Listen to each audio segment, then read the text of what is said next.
Hello दोस्तों, मेरे YouTube channel में आपका स्वागत है।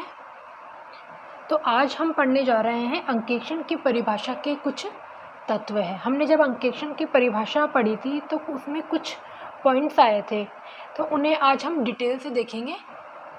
जिसमें अंकेक्षण की परिभाषा में पहला तत्व आया था संस्था, दूसरा लेखा पुस्तकें, जाँच, स्वतंत्र व्यक्ति, प्रमाणक व प्रपत्र, रिपोर्ट देना और जाँच का उद्देश्य। अब इन्हें हम एक एक करके पढ़ते हैं। पहला पॉइंट आया था इसका संस्था। अंकेक्षण किसी भी संस्था का हो सकता है, चाहे उसका उद्देश्य लाभ कमाना हो या नहीं, तथा जिसका आकार तथा वैधानिक स्वरूप चाहे कैसा भी हो। तो देखो इसमें ये क्या कहना चाहता है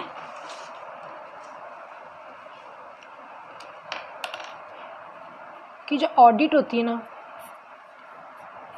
वो किसी भी संस्था की हो सकती है। ऐसी संस्था जो प्रॉफिट कमाना चाहती है उसकी भी होगी, और जो प्रॉफिट नहीं कमाना चाहती उसकी भी होगी।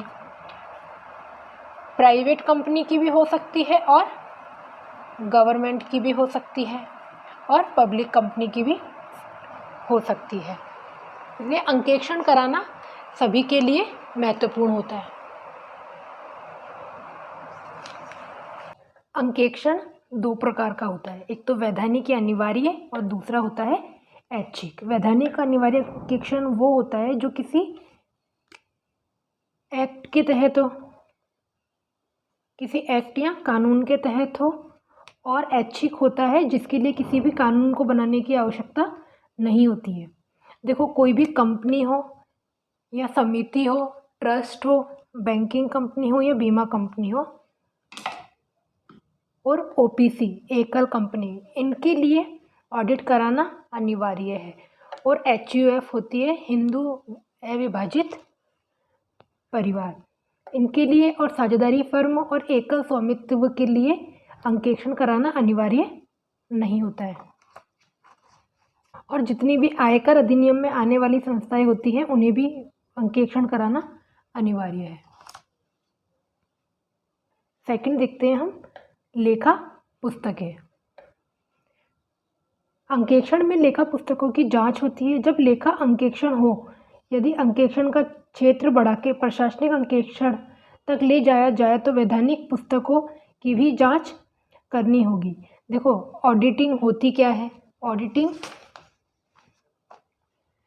मैंने आपको बताया था, जहाँ पर अकाउंट्स का काम खत्म होता है वहाँ से ऑडिट का काम शुरू हो जाता है। और ऑडिट में हम करते क्या हैं, लेखा पुस्तकों की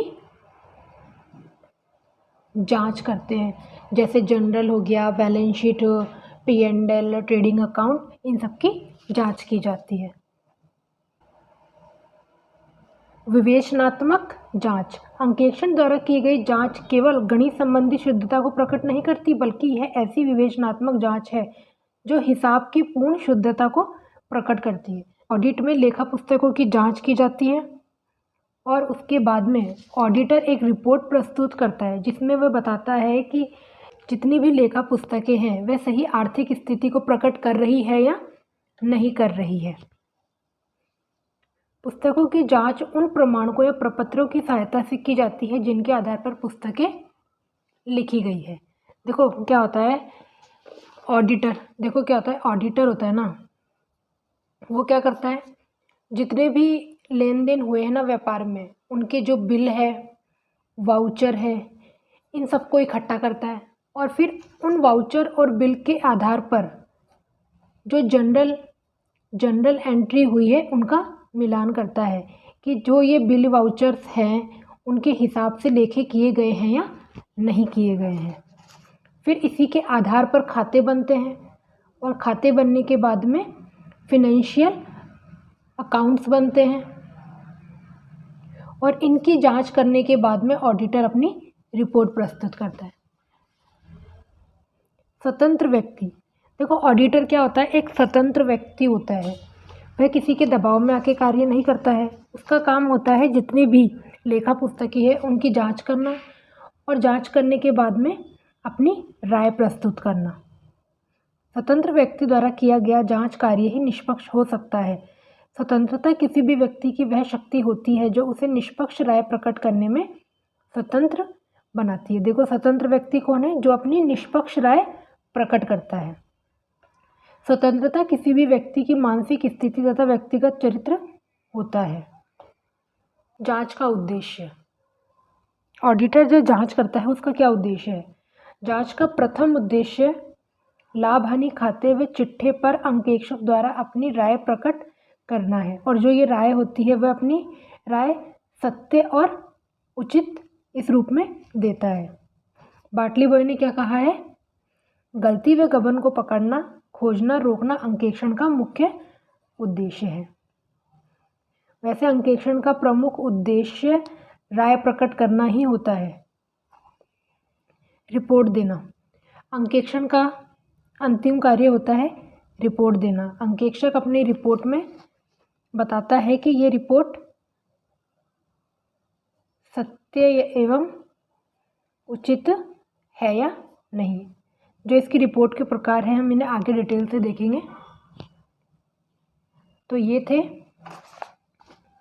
अंकेक्षण की परिभाषा के तत्व। इसमें पूछ लिया जाता है कि अंकेक्षण की परिभाषा के तत्व कौन से हैं, कौन से नहीं हैं। ठीक है, आई होप आपको वीडियो पसंद आया होगा। Okay, thank you.